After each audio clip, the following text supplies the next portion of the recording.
I figured since this is probably going to air in October and everybody's focused on Halloween, I thought I would deal with some murders. And I'm going to talk to you people that's been cut. Well, hey guys, welcome to my channel. I'm Shane, and I'm sure glad you stayed around after that little intro there. But it is true, we're going to talk about this knife and how painful it is. Before I jump into it today, I want to thank you for being here. It's the first time you've ever been here. Just relax. I'm not going to kill you. I'm just going to use this as an illustration.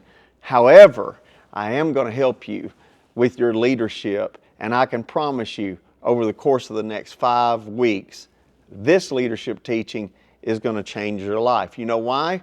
Because we're going to talk about how to deal with a Judas. Let me ask you a question. Have you ever been cut before as a leader?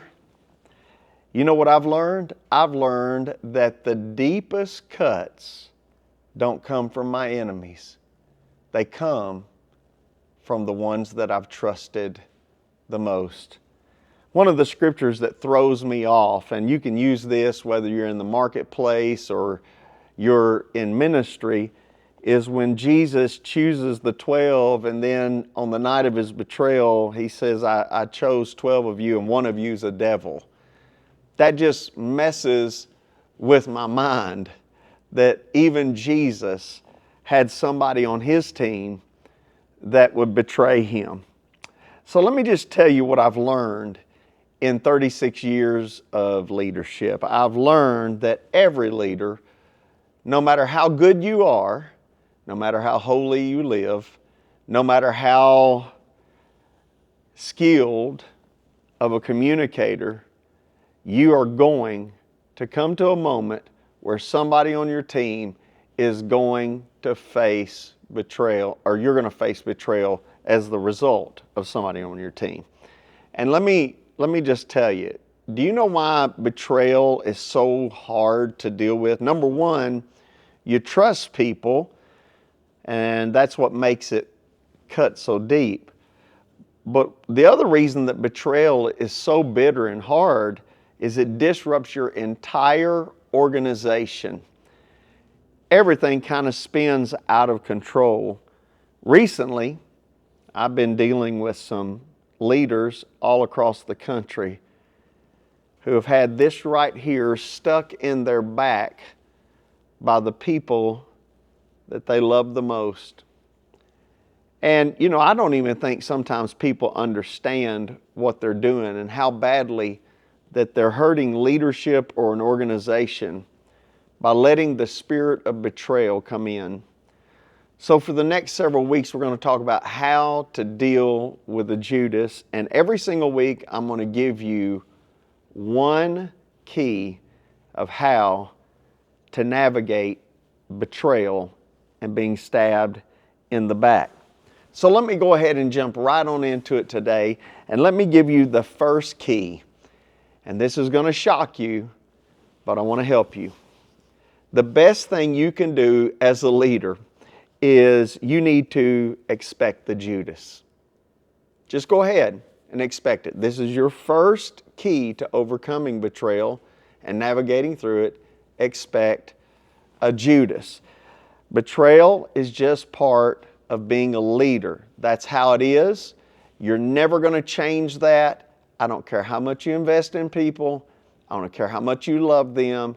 I don't care how much you do for them. It doesn't matter how much you pay for them. Betrayal is going to be part of your leadership journey. So go ahead and expect it, right? In fact, leader, I'm going to tell you the first step to surviving betrayal is stop being surprised by it. It should not surprise you that people do what people do, especially in this culture that we're living in. Every single leader that makes a significant impact, they all face betrayal. I've never met one in 36 years who did not face betrayal. In fact, I want to help you today. Betrayal or Judases in your life is often just a backhanded confirmation of your significance in God and the things that you're doing. And so I have found that Judases don't betray mediocre people. They betray people that are trying to be excellent. So let me just deal with a little bit of leadership psychology here as we try to get this knife out of all of our backs.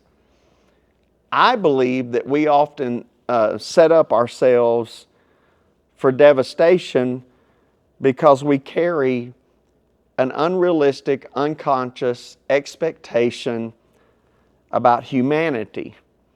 We believe in our heart, most of us, that loyalty is permanent. But I have found that very few people can live a loyal lifestyle.